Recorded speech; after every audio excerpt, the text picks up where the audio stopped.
football, and they had Otto Graham and Donnie Lavelli, Marion Motley. They won the NFL championship their first year in the league. They've not won a playoff game, the Cleveland Browns, since 1969. Their last playoff game here in Cleveland was the loss to the then Oakland Raiders, as McNeil runs back the punt and gets to the midfield stripe.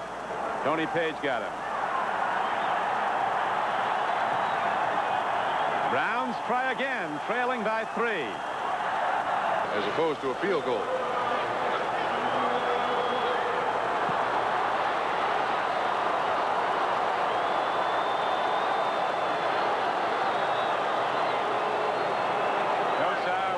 Down, he needs 5. Quick drop, quick throw, very nearly picked up. They're going to call a penalty on Russell Carter. That's a tough call, Don. Real tough one, but we're going to watch it again. Carter is looking right back at the football. Webster Slaughter is the receiver. It's a hitch pattern. Watch Carter. Contact before the ball gets there. Boy, that's as close as you can make it. You almost have to see it full speed to tell.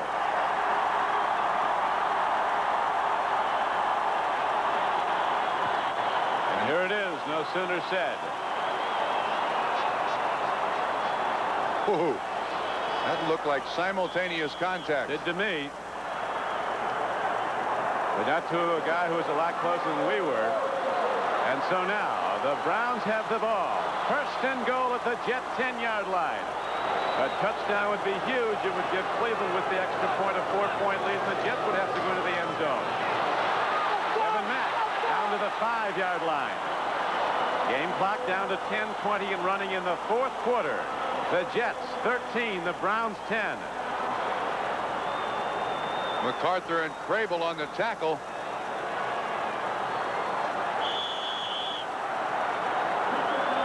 I think this crowd is breathless. Cleveland's longest run of this date from 5 yards.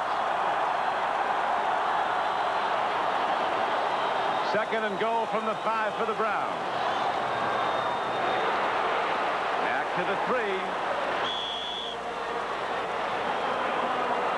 Don, I think you almost got to give it one shot in the end zone here.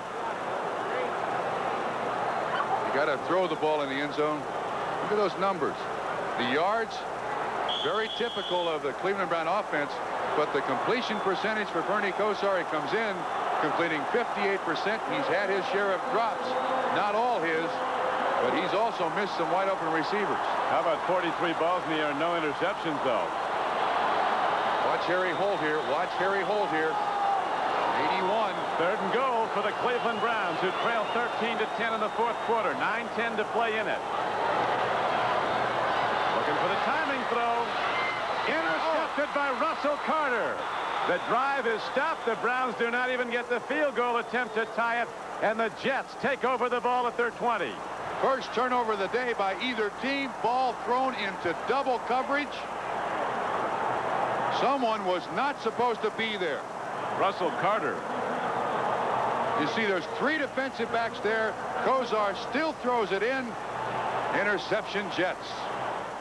4th, 1981. Brian Sipe drops to throw late in the game. Into the end zone it goes, and it's picked off by Mike Davis of the Raiders, and they hold on to win. It was a 3rd down play.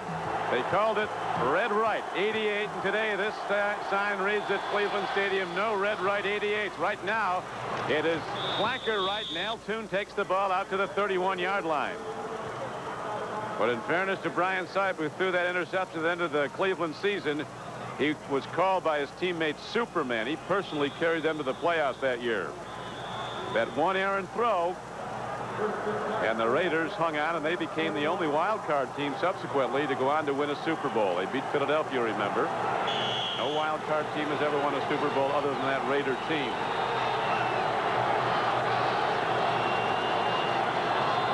Dallas got to the Super Bowl once as a wild card team. Now, end up goes. Freeman McNeil is stuck. First down play. He lost a couple of yards. But time is beginning to become a factor. 8:46 to play and running. Reggie Camp on that tackle. Both defenses have played championship caliber. See, Golick Camp takes on Gordon King, 72, pushes him back in the offensive backfield. There to make the tackle. 2nd and 10. Would you look for Tune again?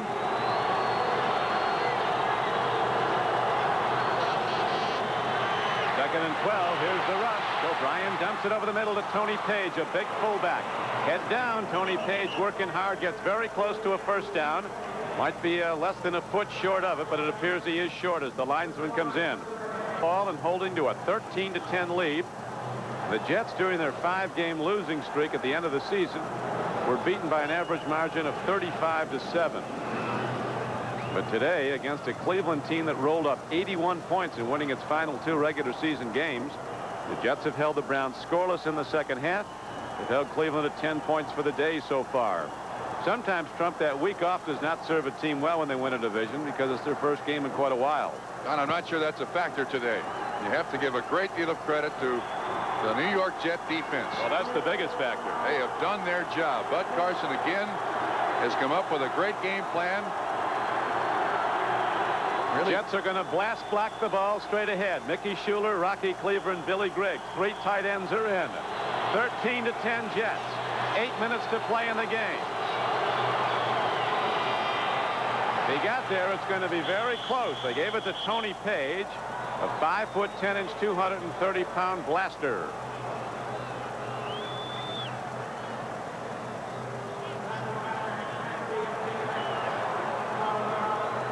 Coach Schottenheimer told his team it's a whole new season when the playoffs begin. The slate's clean. You don't have to scoreboard watch, but Marty right now is going to start clock watching as the game clock's down to 7:54 to play, and the Jets move the chain markers. They do get 4 new downs.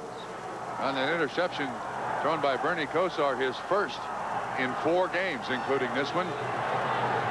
Very unlike him by Russell Carter.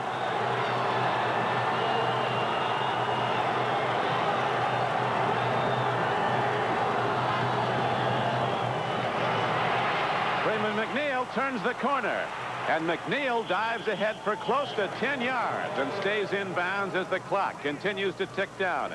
Free safety Chris Rockins, the Browns' leading tackler, made the stop. 7:15 to play and running. You can see the pull by the guard and tackle. They do an excellent job up the middle. Dan Alexander and Gordon King. McNeil, a tough kid with this firm footing on the floor of the stadium. He can turn upfield. 2nd down and about 3 inches for a first down. Jets got it going their way. Joe Fields, a rock-solid player at center, snaps the ball and right back to Freeman McNeil. The Jets have not turned the ball over today. The Browns, you recall, their last possession were down close.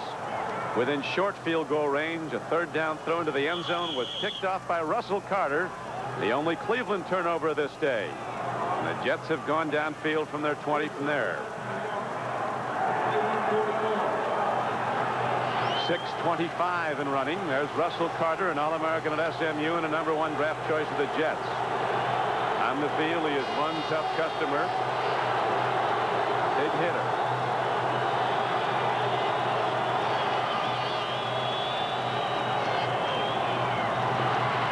McNeil, not much there. Reggie Camp got him.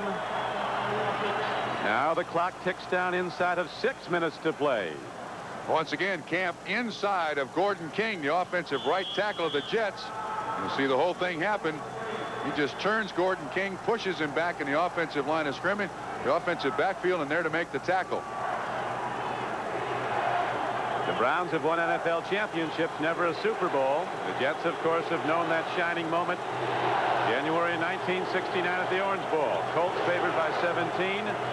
Final Jets 16. Colts 7. Namath guaranteed it as one of his successors years later. Ken O'Brien runs the ball on 2nd down and 9 for not very much yardage. But still, Trump, that clock keeps dinging on down. It's down to 5:15 to play. Mike Johnson that time on the tackle. O'Brien does not want to turn the ball over. The clock is the Jets' ally right now. Just move the chains as best you possibly can. I'm sure Joe Walton has great confidence in his defense. If they can make it 1st down and 85 or 90 for the Browns to get into field goal position or win a football game. His thinking's got to be his defense will respond. Big thing he doesn't want to do is turn it over. It'll be a conservative throw, probably. Tune over the middle. Tune can't hold on at the 35-yard line. That's Mickey Schuler, the tight end, going for it. And Tune was open. So now 4th down comes up. And I'm telling you, Al Tune was open. Schuler gets a free release off the line of scrimmage. All he's trying to do is get deep enough to get the first down. The ball thrown just out of his reach. And Al Tune was open. Nobody was on him. Now Dave Jennings comes back out. The NFL's all-time leading punter when you consider numbers of punts. Longtime New York Giant. Just moved the locker room down when they traded him to the Jets. Or actually, he was picked up as a free agent after the Giants had waived him in his 13th year from St. Lawrence.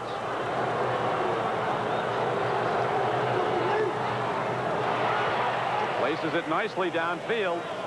No chance for Gerald McNeil to run it back. Now the Browns have to go the long field with 4:31 to play. A field goal would tie it. But the Browns are already of the National Football League is intended for the private use of our audience, and any rebroadcast or other use of this telecast without the express written consent of the Cleveland Browns and the National Football League is prohibited. Marty Schottenheimer and the Browns under the gun now. They take over the ball at their 17-yard line. Heavily favored coming in. The Jets, the underdog, holds to a 13-10 lead.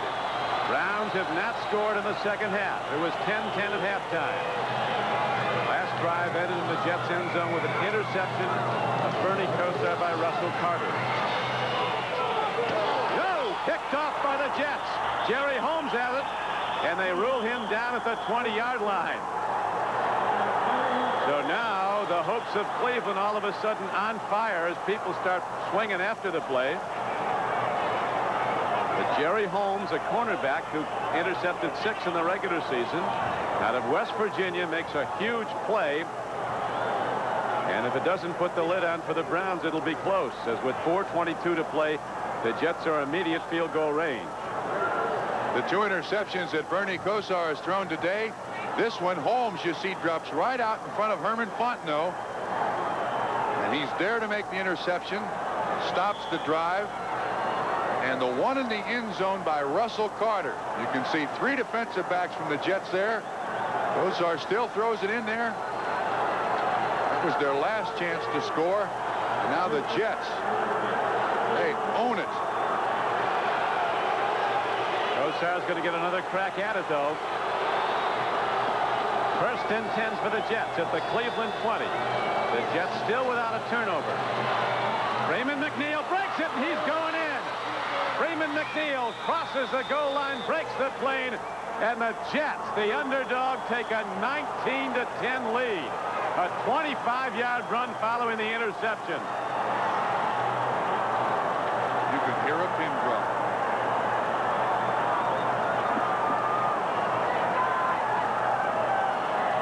This is just sheer athletic ability of Freeman McNeil. You see, he's got Guy Bingham out in front of him. Bingham does the job.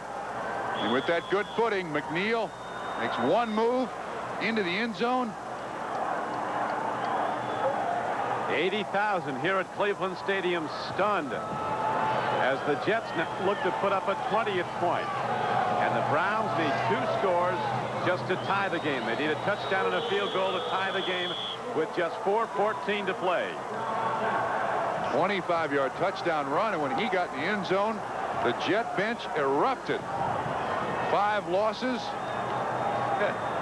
and now well on their way to their 2nd win. Zeke Bratkowski, the longtime Packer behind Joe Walton, who coaches the quarterbacks with the Jets. It's been the defense. There are other coaches, and they all deserve mention with the effort they put out as an underdog today. Offensive coordinator's Rich Kotite, the defensive coordinator Bud Carson, and he had a yeoman strong game plan. Ray Callahan, Mike Falconer, Bobby Hammond, Dan Radakovich, Larry Pasquale, Jim Vecchiarella. Tomorrow, it's the Patriots and the Broncos from Mile High Stadium in Denver.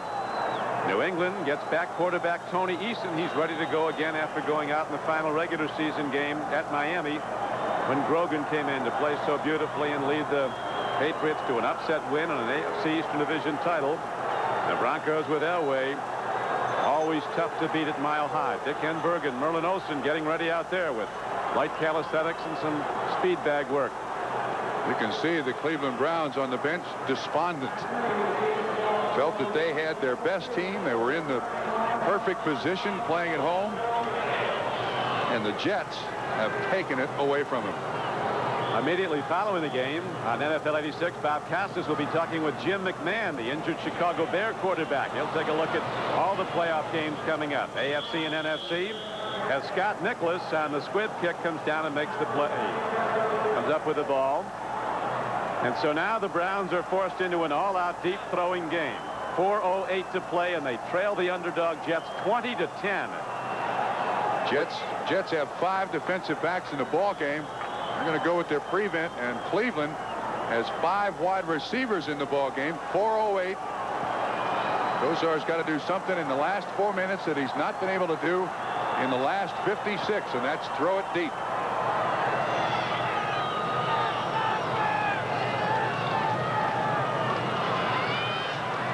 Penalty marker down. That ball is caught by Langhorne out at the 39-yard line. As we mentioned, Jim McMahon will be at NFL 86 immediately following the game. He'll be with Bill McAtee. It's against Cleveland, holding against Cleveland. So it's going to be 1st and 20. Holding number 61. 10 yards first down. Jet. Unbelievable form reversal by the Jets this year. 9 straight wins, a 10-1 record. They're just blowing everybody away. They might have played the perfect football game in Atlanta. And then wham, they went into Miami and ran into Marino and company on a Monday night. 45-3, and they never came out of the slide that started. 5 straight losses to end the season. First team to make the playoffs, losing its last 5 games. Kosar stands in, and Bernie Kosar goes down. This is the 3rd sack of Kosar, but it's back at the 16-yard line, and the clock runs. I'm not sure there are any words to describe 4th what sack. the Jets have done in the last 2 weeks, considering the way they played the previous 5 weeks. Like the Twilight Zone. Who were those guys, and who are these guys? Penalty marker down inside the 5-yard line. Gastineau claims he was held. There could also be a foul on the Jet defender on the pass. I think these are offsetting. Now the snowballs come in from the dog pound, the open end of Cleveland Stadium. I've never been in a louder, more exuberant stadium at the outset of this game. But the Jets have taken the crowd out of it as they've taken the Browns out of it at this point. Jets leading 20-10. Gastineau now exhorting the dog pound, waving his fist at him. You've probably never been in a bigger stadium more quiet than this one right now either. And I think we're going to have offsetting penalties. Number 84, rather than face mask on offense by 74, we play it over. Thank you, Ben. Offsetting penalties. Ben Bright, the referee. Now the ball will be set back at the 17-yard line. Cleveland Browns ready to go there. 2nd down and long. You see Marty Lyons has a hold of the receiver at the line of scrimmage. That result is 2nd and 20 for the Browns.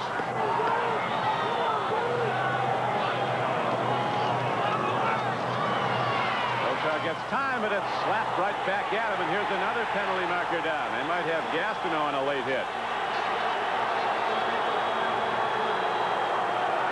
Hey, the big guy has been playing with a vengeance today, though. They can't hold him out.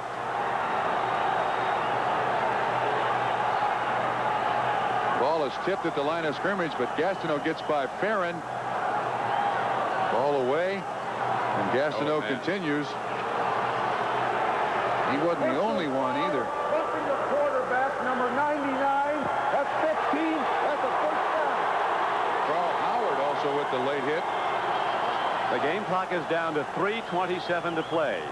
The game played in frigid cold here in Cleveland, free of turnovers till late in the fourth quarter, when Bernie Kosar was intercepted in the Jet end zone when the Browns were in position to at least tie it on a field goal.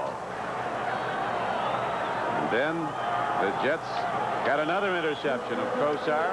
And now the Browns, heavily favored coming in, must dig out of a deep hole with not much time to go. 3:27 to play. It's 20-10 Jets.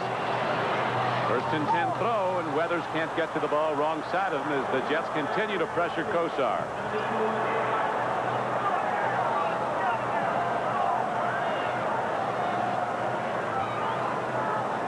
Mark Gastineau, the NFL record holder in '84 with 22 sacks. This year, Bobby Humphrey, a converted wide receiver, for a while led the Jets in sacks. That's how bad their injury problems were in the defensive front.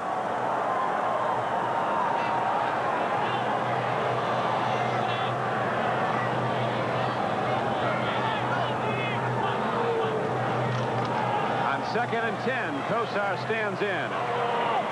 And again, he's off the mark.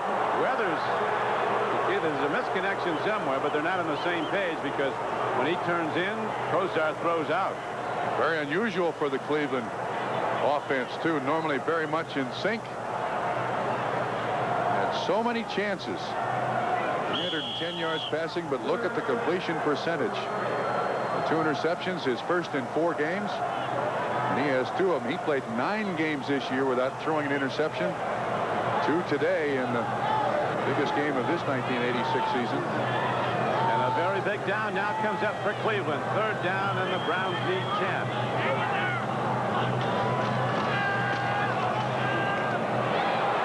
Langhorne turns upfield, and he might have fought his way ahead. Let's see where they spot the ball. Now they're going to spot it just short at the 43-yard line. And he stays in bounds, so the clock keeps running. Right, it's down inside of 3 minutes to play. The one thing the Jets have been able to do all day long is keep Kosar from getting the ball deep and also getting the ball in the intermediate areas. Jets are going with 6 DBs. And the only place you can throw it is out there in the flat. And the Jets are more than happy to give up that completion. Now, Don, I don't think the Browns have taken a timeout here. They will measure, and once the chains come back to the far side, to this side, Ben Bright will wind the clock, and the clock will continue.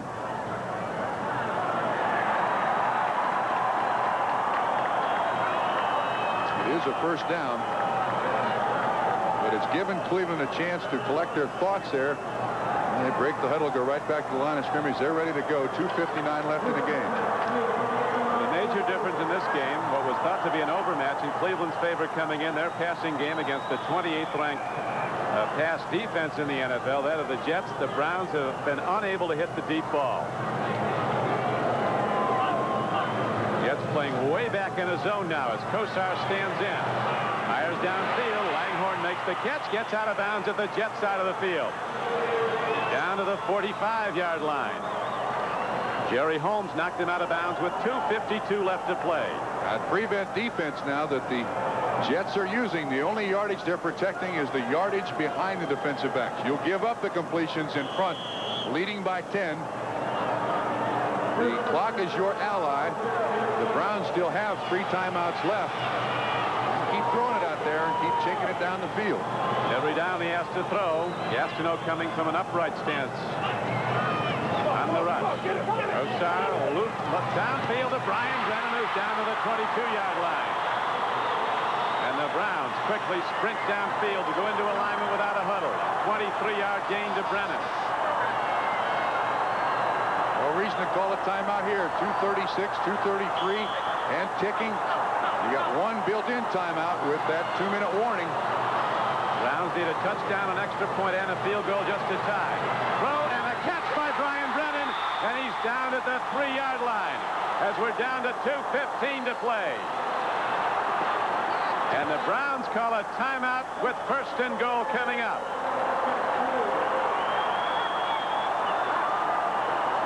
Now you see what Bud Carson has done, and the Jets, they've gone to the prevent mode. That is, Give them the yardage in front.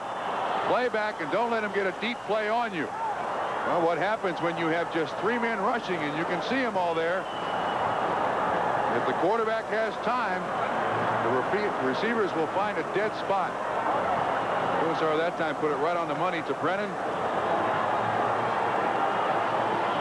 Cleveland's only touchdown drive of this game, you may recall, was in the first quarter when they went from their 2-yard line. They went 98 yards. Patino was on the payoff end, a 27-yard pass play from Kosar. But the Browns have not scored in the second half. Down 20-10, but they could put up 7 shortly. And the Browns now have 1st and goal at about the 3-yard line. And with 2:14 to go, I think they're forced to throw because every incompletion, of course, stops the clock. 51 attempts, the most by Bernie Kosar in a season. In this season, they've got to throw the ball here. We got to count people, figure out who's in there. I noticed Ricky Bolden, 77, is in. They got the Elephant offense, but I believe he's an eligible receiver. He will inform the official that he is wearing an ineligible number but is playing an eligible receiver spot. They got to get it in the end zone on this play or the next one, and they got to throw it, Don. 2:14 to go. 20-10 Jets.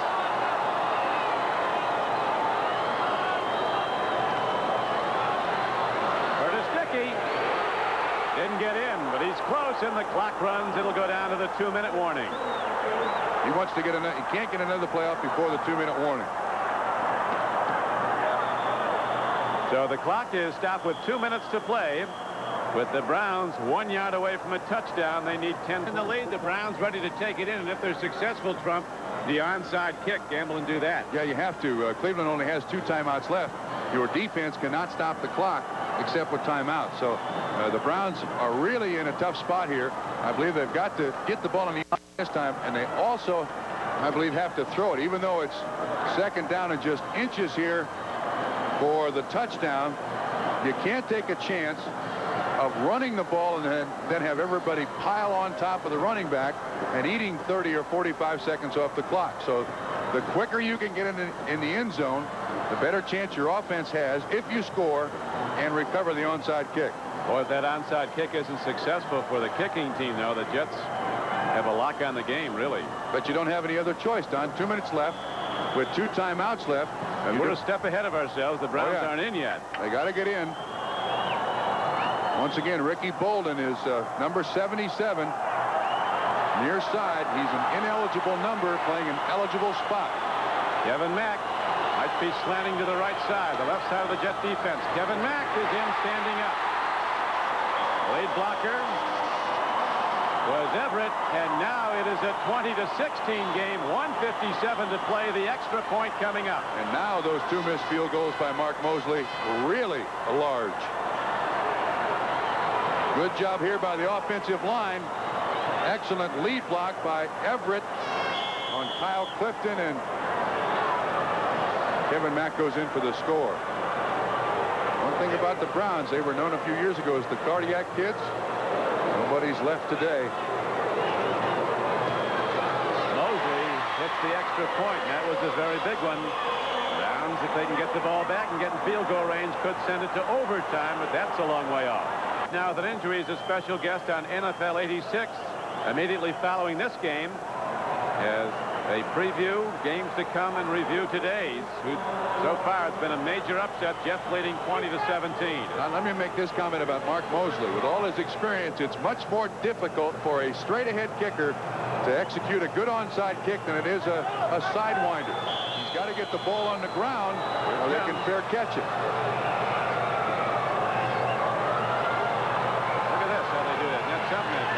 But a sure-handed Jet takes the ball at the 45-yard line of Cleveland. Marion Barber, their best special teams player. Just like a short step. Scooped it up on 3 hops.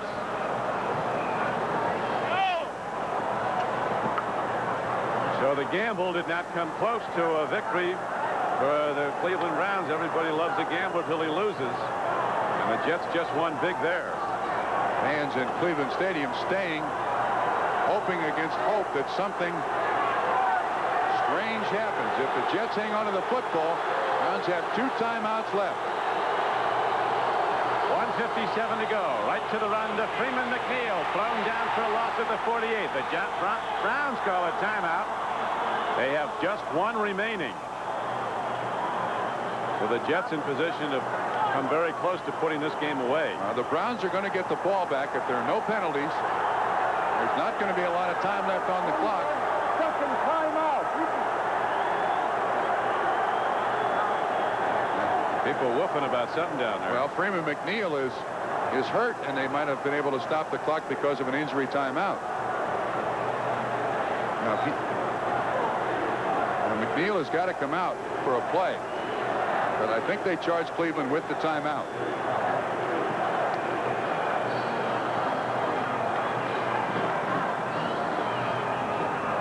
I think the Browns players were saying, Don, that Freeman McNeil juggled that ball as he went through the line of scrimmage.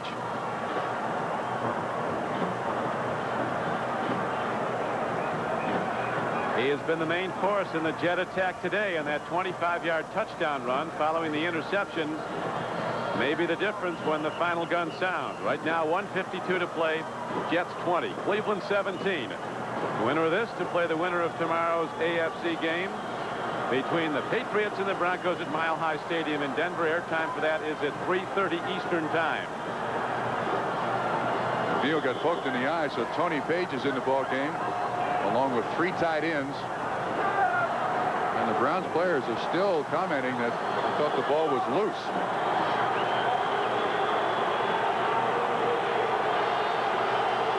Second down and 13 comes up. Browns teed off and ready to come now. They've got to get the ball back. Straight ahead carry. And the Browns run in and call their final timeout. They're out of timeouts with 1:48 to play. Third down comes up now for the Jets, and they need 10. Well, you think ahead a little bit. Bill Cowher, the special teams coach, you almost have to go after the punt with 1:48 to go. In the NFL, you have 30 seconds to get the play off. And in each play, if it takes you 10 seconds to run it, that's 40 seconds. That's 80 seconds that are going to expire before the New York Jets have to punt the ball. I'm sure they take the delay of game so that there's just a few ticks on the clock left. Bill Cowher there, the special teams coach, they're already thinking that's what coaches get paid for. Not what's happening now, what's going to happen in the next couple of plays. Been a tough day for third downs. The Jets have tried 14 third down conversions and converted 2. And so third down comes up now for the Jets. Ball at the 45-yard line of Cleveland. 1:48 to play.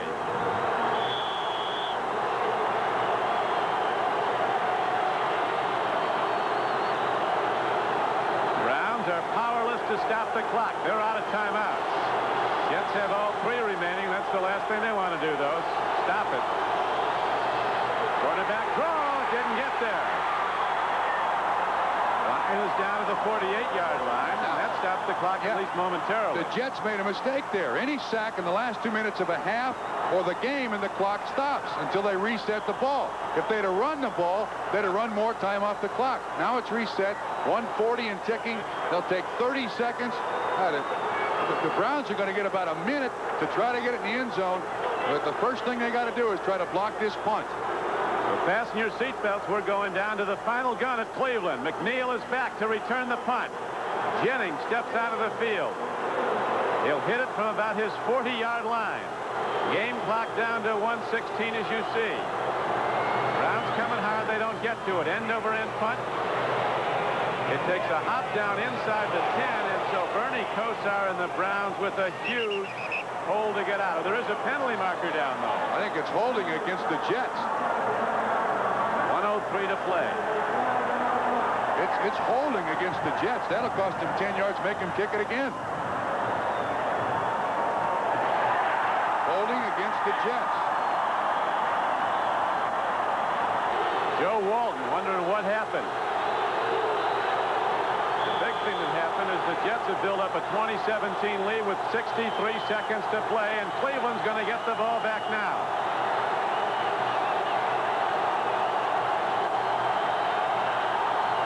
They're setting up a return, Don. And this is a guy that's already brought one back the distance this year.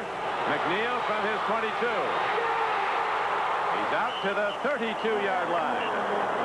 And so with 53 seconds to play, the Browns send out their offense looking to get in field goal range to tie it and send it to overtime. They'd love to take it in and win it, but a field goal is a much higher probability. Longest field goal that Mark Mosley has made for the Browns, 45 yards.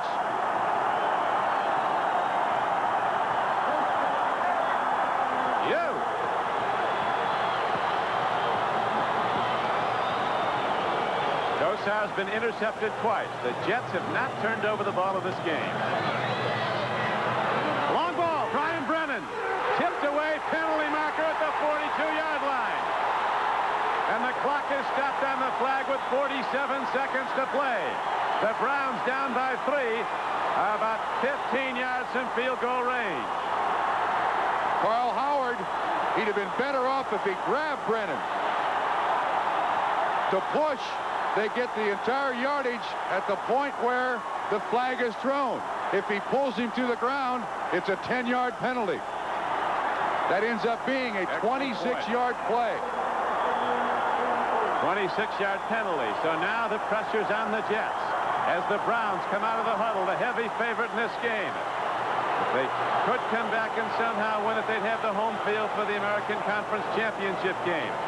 Right now, looking to get in field goal range, Kosar. Backpedaling, long ball. Webster Slaughter. He's got the ball. He's down to the 5-yard line. And the Browns have indeed a chance to win it. Clock goes 35, 34. They got to get set up, throw the ball out of bounds, and stop the clock. Quit celebrating. Yeah, they're going to congratulate themselves right out of a football game. 24 seconds, 23. Throw the ball out of bounds. Throw the ball out of bounds. Looks like we're going to go to overtime unless this goes in. Tipped away at the last moment. Slaughter was open. And we're down to 11 seconds, so the Browns have a chance to throw it again. But they really celebrated their way out of at least one play, maybe two. Absolutely. Guys from the bench were filing out on the field. This is the gutty Bernie Kosar. He throws it to Webster Slaughter, and actually Russell Carter has pretty good coverage on it. But Slaughter, who has dropped several passes today, makes the big catch. They're going for the field goal on this down. 11 seconds left. And the thinking being, and just in the case there was an errant snap, the holder could field the ball and call timeout, and they'd still have a chance to get it away again. Second down with 11 seconds left. Mosley brought in when Matt Barr tore up his knee. Brian Brennan goes in there to hold. Now here comes Gossett. He's the normal holder. The snapper, let's account for everybody here. Scott Nicholas. Snap and set down. Kick on the way. Remarkable. It's up and good. And the Browns, with 7 seconds to play, rally back and tie the game, and we're going to go to overtime. Firing a kick return for a score by the Jets. Listen to Cleveland Stadium.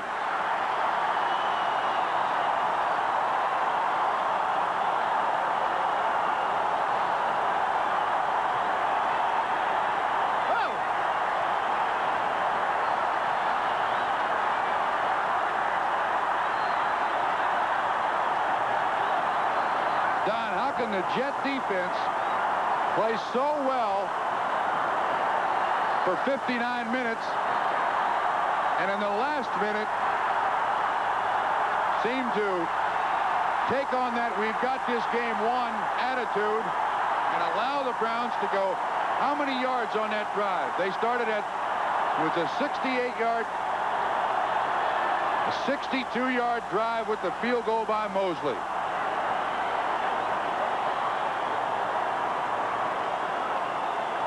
And as we pointed out earlier, since the National Football League went to overtime play in 1974, the Cleveland Browns have won more overtime games than any team in the league. They've not won a playoff game since 1969. And I'll tell you, if Cleveland wins this football game, these fans will spend the night in this stadium.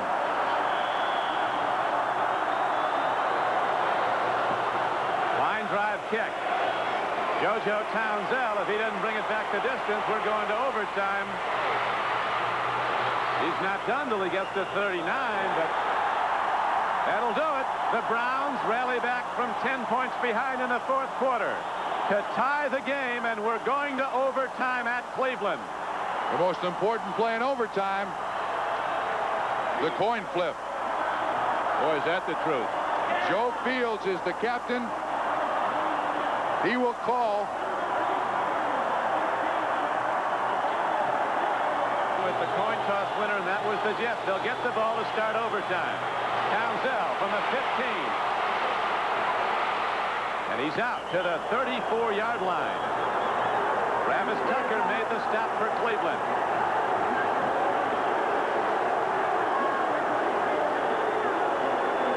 I'm surprised. I thought the team winning the coin toss would have a lot bigger winning percentage than that.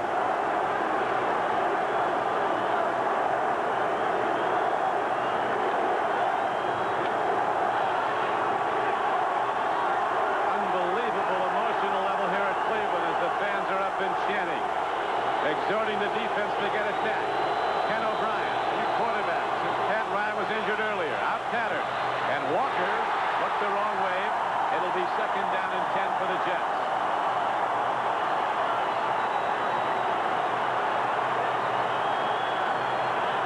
In case you tuned in late, Pat Ryan on the bench because of a old groin. Yards passing, Kosar over 400 yards. Almost double the yardage for the Browns over the Jets. Ken O'Brien, one of the rising superstars of the NFL before he and the Jets went into that 5-game slump, now has to rise to his peak form again. Second down and 10. McNeil, nothing. Down at the 31. Reggie Kemp and Bob Golick get him. Camp has manhandled Gordon King today. Been there for an awful lot of tackles.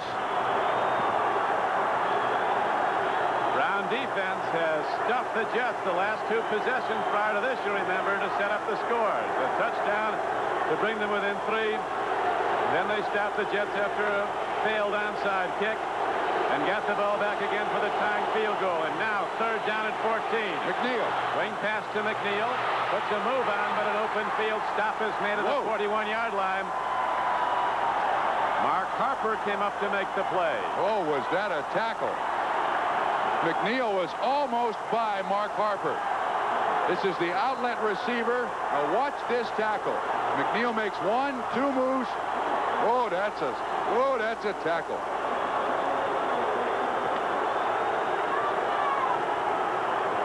So the Browns will get the ball in overtime.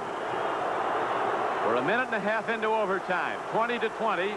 Jets and the Cleveland Browns. The winner to go to the American Conference Championship game.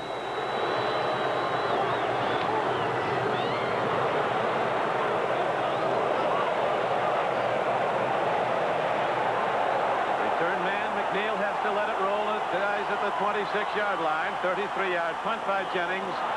And here comes Bernie Kosar and the Browns. Their offense stymied much of the day by an excellent defensive effort by the Jets.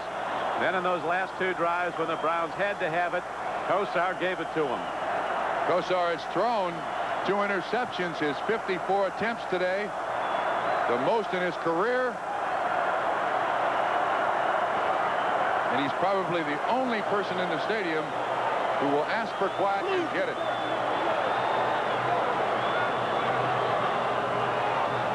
First down. Throwing a catch to Patno. He's ahead for a gain of 7. Out to the 32-yard line. Inside linebacker Kevin MacArthur, a comeback story. A free agent who's known a lot of freedom. He was cut 3 times by the Jets and once by the Raiders. Now a starting player. Made the stop, and now Kosar and the Browns come out with the ball is spotted. It's a 2nd and 4 play. Gaston will win. Ready to rush the passer from the left side of your screen, lower left.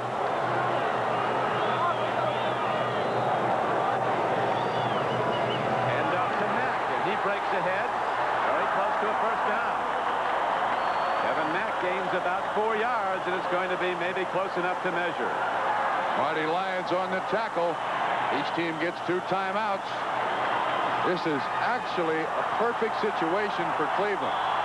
They're a move-the-change type of offense.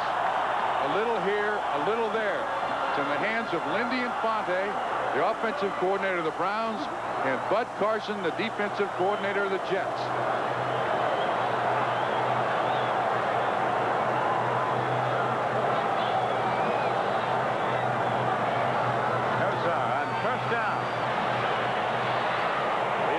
It's incomplete at the 42-yard line of New York. Receiver might have lost his footing. Reggie Langhorne as Marty Schottenheimer. Maybe he didn't think the Browns were gone, but everybody else here did, as the 25-yard touchdown run by Freeman McNeil gave the Jets a 10-point fourth-quarter lead. But the Browns came back, and now we're in overtime. Langhorne wide open in that zone coverage. Looks like the Jets are going with that exclusively.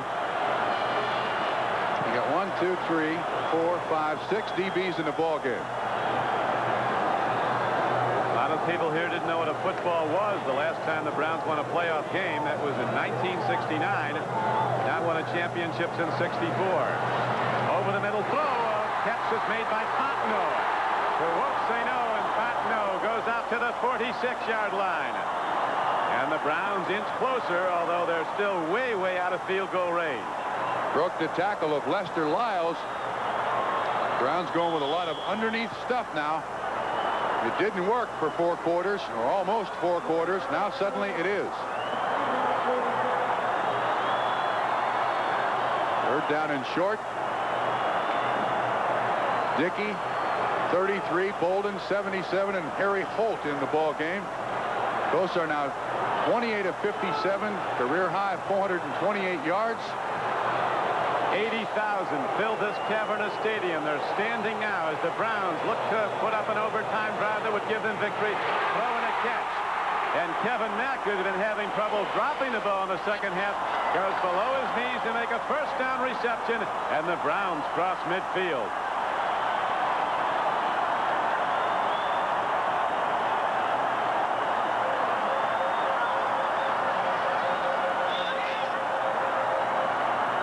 This stadium won't be big enough for the next game Cleveland plays if they win today.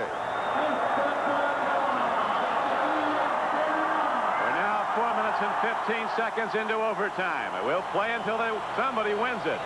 It's 20-20.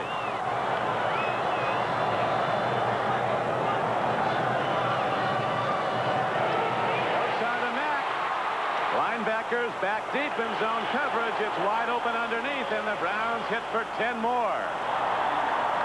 The Browns, Don, have played 2 overtime games in 1986. They were in back-to-back weeks. They beat Pittsburgh here in Cleveland, 37-31. Beat Houston in Houston, 13-10. Taking the outlet receiver. Being very, very conservative and very protective of that football, hoping to give Mosley a chance.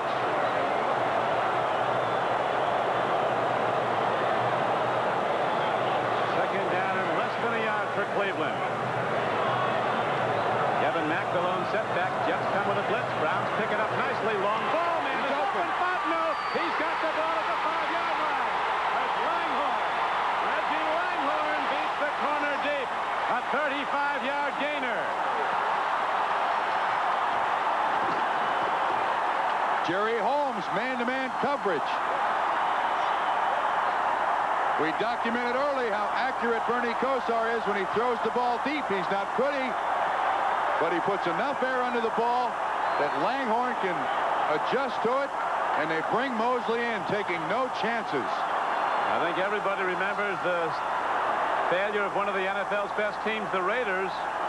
Against the Eagles, they had a chance to kick a field goal late. Elected to try one more play. It was turned into a huge fumble recovery return for a touchdown and a defeat. No red right 88 here in Cleveland Stadium. They're going to put it right up. This will end it. No, it's no good. The Jets will get the ball back at their 20. Mosley missed a sure shot. Snap and hold were good, and the kick was just offline.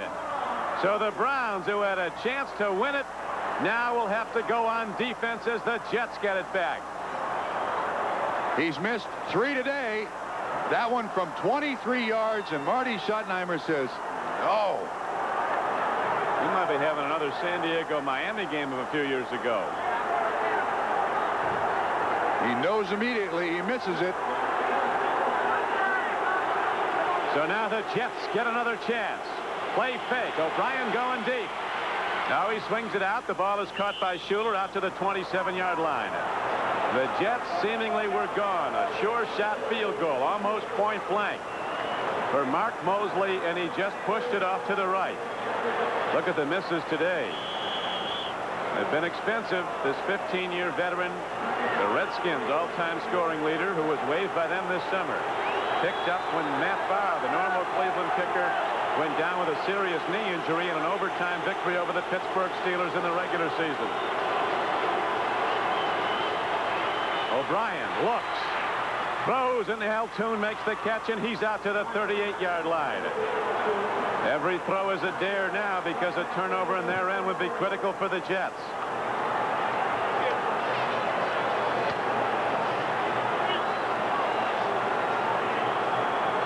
.7:55 to play in the first overtime period. The emotions of this crowd back and forth. They're all up and standing. They thought they had it won. Now the Jets are driving. First down for the Jets at their 38. Free ball. It's incomplete. Incomplete pass. Sam Clancy tipped it.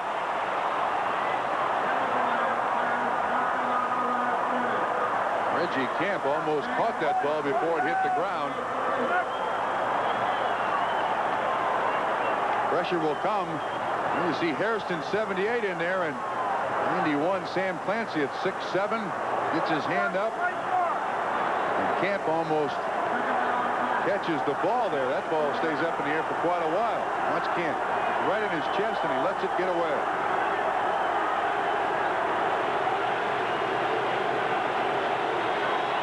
Second down and 10 for the Jets. 20-20. We're in overtime. Sack at the 32-yard line. The 8th sack for the Cleveland defense. And unless O'Brien hits a big pass here, the Browns will get it back again in relatively good field position, assuming the punt is off. Carl Hairston with that sack. Bud Carson, the defensive coordinator, still orchestrating what he wants his defense to do. No time here for O'Brien. He's flushed by Golick 79, and Hairston makes the sack. Clock stops. They reset. Clock now running 7:20. Third down and 17. We're in overtime, but in the playoffs, they keep going till we get a winner. First overtime period is now 8 minutes old. Third down and 16 for the Jets. As the Browns were in a deep zone, not wanting to risk a turnover with a deep throw, they go on a draw to Tony Page, who only averages 2.3 yards a rush. So the Jets playing percentage football. They want to punt the ball downfield, make the Browns go the long field, which they did twice in the fourth quarter to come from behind from 10 points down to tie the game at 20 all. And I'm not sure, though, the Jets in this overtime period have made any attempt whatsoever to win the game. They've been very, very conservative, choosing not to turn the ball over. The Browns have thrown the ball down the field a little bit. Off the side of the foot kick, and here comes McNeil from his 32. Down to the 37, and Kosar and the Browns come back out. 30-yard punt, a 17-yard return.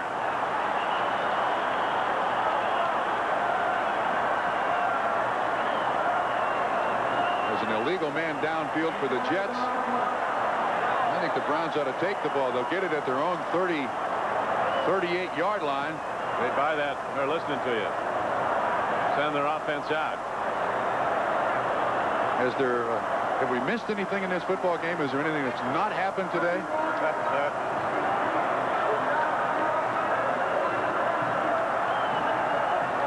So the Browns try again in to win it when we come back. It was one pass too many. Today it might have been one pass too few as the Browns elected to go for the field goal at the 5-yard line of the Jets on second down. And Mosley pushed it to the right. And the Browns miss a golden opportunity to end the game, one that they trailed in by 10 points in the fourth quarter. So now with the first overtime period showing 6:16 to play, we're almost 9 minutes into overtime. The Browns have it back after a jet punt, and Cleveland will start first and 10 at their 38-yard line. Ken O'Brien waits for another shot at it. Somebody's got to go back downfield deep, and I think Kosar's about ready to. He's really moved them with downfield throws. Last 3 possessions.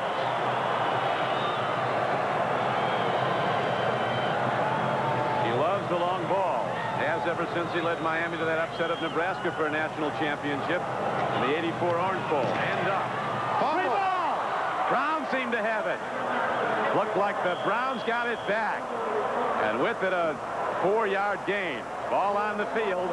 Been no fumbles yet today that have been recovered by the opposition. Third fumble for the Browns, but none lost. And the Jets are going with 6 defensive backs. There's one guy assigned to Kevin Mack, and it's Bob Crable. And Crable, number 50, there to make the tackle. 99 Gastineau knocks the ball loose, but Paul Farron comes up to recovery, and they gain 4 yards. Babb down over the ball at center. Was not thought he'd play. A stalwart in the offensive line of Cleveland. But on this big game day, he's gone the distance on into overtime. Leads the block now as Mack takes it straight ahead. On second down and 6, he drives out to the Cleveland 47-yard line.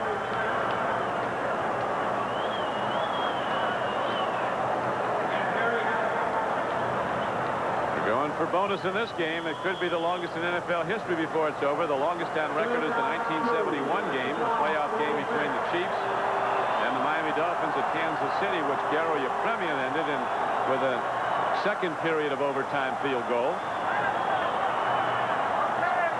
We're over 10 minutes into overtime. Third down, the Browns need 2.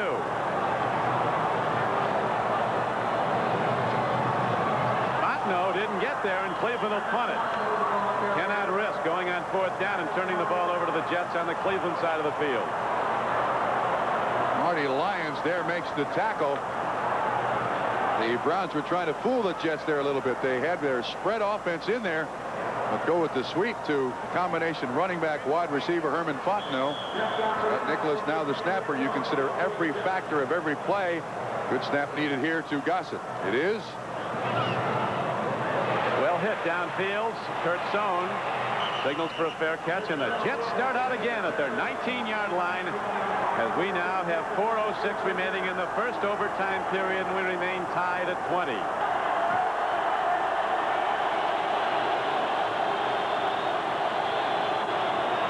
First down, McNeil, and the Browns are giving him nothing. With a lot of pain as Freeman McNeil is swept under back at the 12-yard line. Don, I think Reggie Camp grabbed a hold of the face mask of Freeman McNeil. He got up expecting to see a flag, and there was none. Watch what happens here. Camp comes straight down the line. See if he gets his hand on the face mask. He does. And McNeil kind of stops. You can see him motioning to the official, but there's no flag. A loss of 5 yards on the play, 2nd and 15.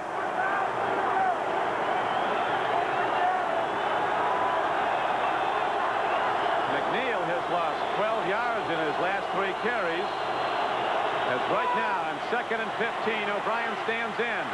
Ready to unload. He dumps it off. Freeman McNeil gets out of bounds at about the 24-yard line.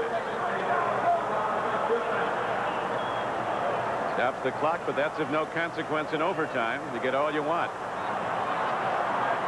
Chip Banks with good coverage there. 3rd down and 5 now. Browns good coverage on the deep receivers. That old adage Trump about we didn't lose, we just ran out of time doesn't hold here. No, it doesn't. You could be playing come Thursday. Run your full offense in overtime. You don't have to worry about stopping the clock. Go over the middle all you like. Each team does have a couple of timeouts if they want to stop it. 2 timeouts in overtime. O'Brien in trouble is swept under. Sam Clancy.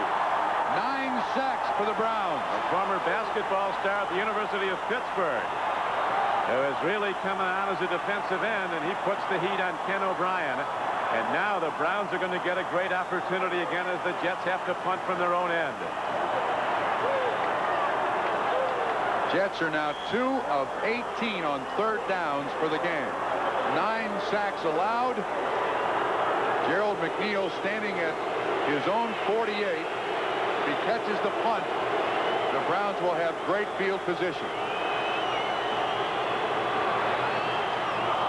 Big hit downfield by Jennings. The ball takes a big jet bounce, and so Jennings, when the Jets needed it most, gets off his best of the day, all the way down to the 31-yard line of Cleveland, a 55-yard punt with no return. And McNeil has got to catch that punt. He first catch signal, but let it roll.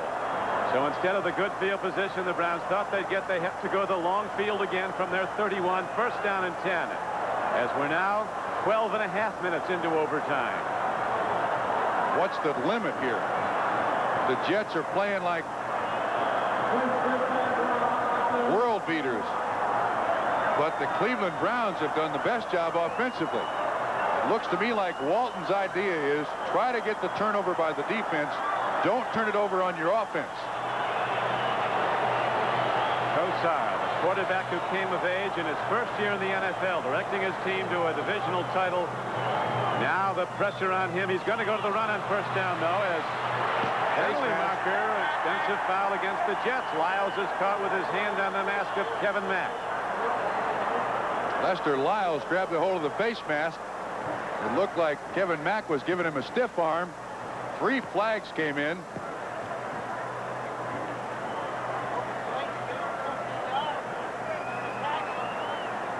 Almost offsetting face mask penalties. But they call it on the Jets. We'll see if it's inadvertent. If it is, it's 5 yards.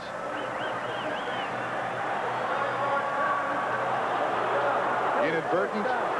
Lester Lyles.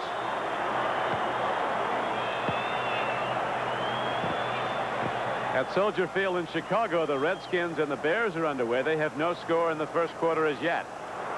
We right now at Cleveland are 12 and a half minutes into overtime. 2:31 to go in the 1st overtime period. The Browns, who missed a short field goal in overtime, now with the ball again. 1st down coming up. Where the ball is positioned, it's 1st down and about 6. That was a bad spot.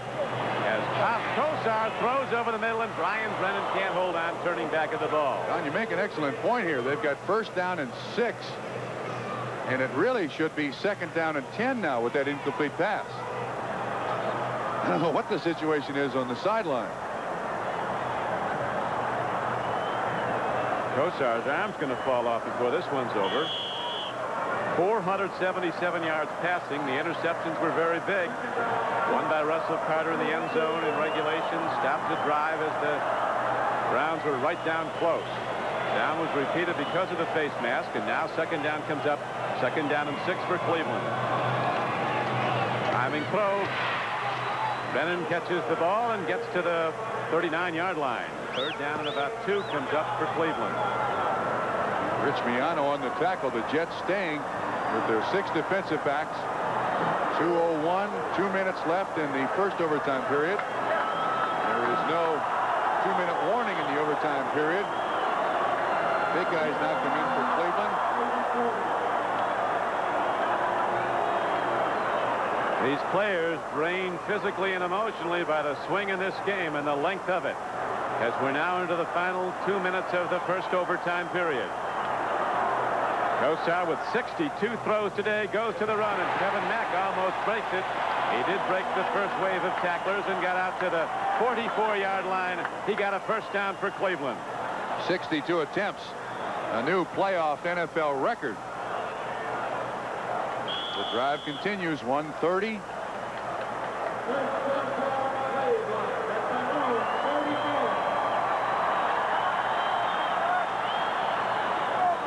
an area where I've never been. I got a question for you. Do they change ends at the end of the first overtime period, or do they flip the coin again? I think they change ends. Out pattern to Webster Slaughter, and he's out to the 50-yard line. So it's just like the end of a quarter. There's no coin flip again. You keep playing. It's like it's another football game. Yeah, they only flip once. Never-ending game until that score goes up. They just keep playing quarter after quarter if need be. No game has gone longer. The Chiefs and the Dolphins went almost 2 overtime quarters in 71.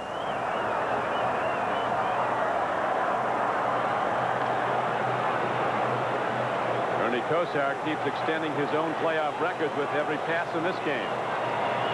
Now it's an NFL record he has, and here is Kevin Mack breaking down to the 42-yard line. The interesting with the misses by Mosley today, Trump, if they get down close again, they might keep punching in and try to score, a la the Colts and the Giants in 58. Well, Mark Mosley's stretching on the sideline as best he can. Rich Piano makes the tackle on this play. The Jets staying with the 6 defensive back set, and they pop Kevin Mack through the line of scrimmage. He appears to be absolutely exhausted. He has that bad shoulder, has played through the injury, and now it's Herman Fontenot in the backfield. 24 seconds, 23 seconds left in the first overtime period. We're almost 15 minutes through overtime. Intercepted by the Jets. That's an interception of free. Now they're ruling it an incomplete ball. He had his hands on it, then it was knocked away. Lester Lyles had it at the 28-yard line. Lost it on the way down. They ruled he did not have possession. And if he did have possession, it would have been Cleveland's ball inside the 30 because they recovered what would have been a fumble. That second foot has to be down. Well, that's a tough call. That is really a tough call. Do you give it to Cleveland there, or does it go back? Goes back to the 42-yard, 43-yard line of the Jets. They think it's an incompletion. Upstairs, they also ruled incomplete. Now it's 2nd down and 10 for Cleveland. 20-20. 11 seconds to play in the first 15-minute overtime period.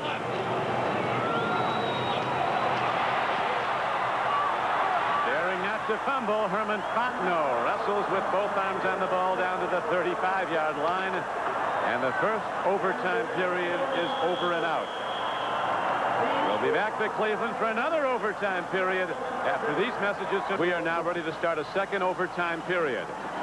It is 20-20. The Browns rallying late in the game, scoring on a 1-yard run by Kevin Mack to culminate a 9-play drive, and then by a field goal by Mosley to tie the game with 7 seconds left. Kevin Mack breaks into open field, and he's down to the 20-yard line.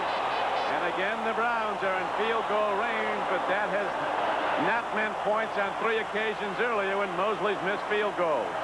15-yard pickup by Kevin Mack on a 3rd down and 3. This is a nice draw trap up the middle by Cleveland. You got to think that at this point in a football game, the Jets are more tired than the Browns because the Jets played last week. The Browns had the week off.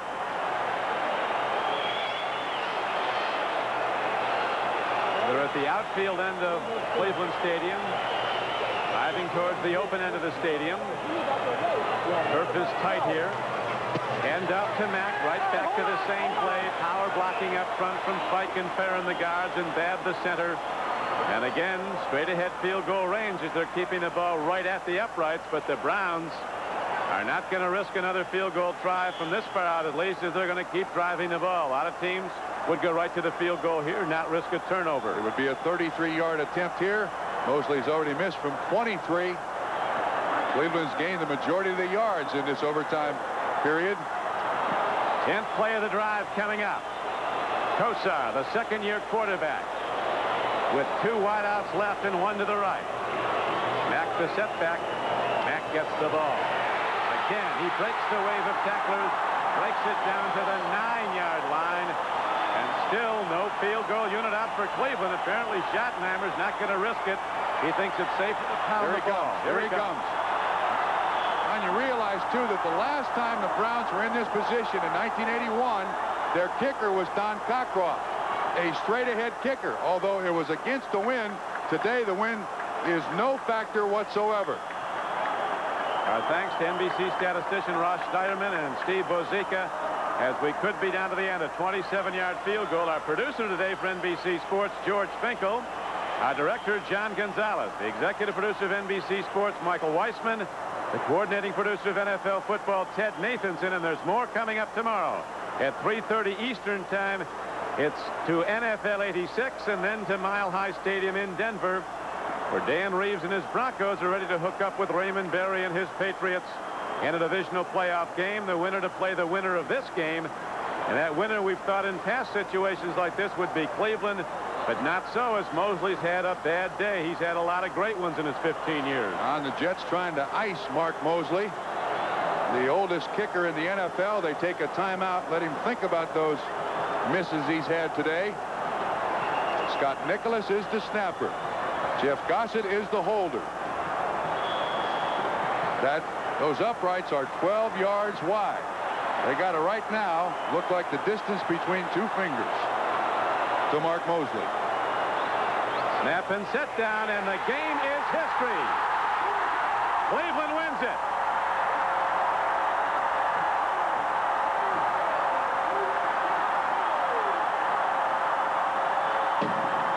Plays, 59 yards.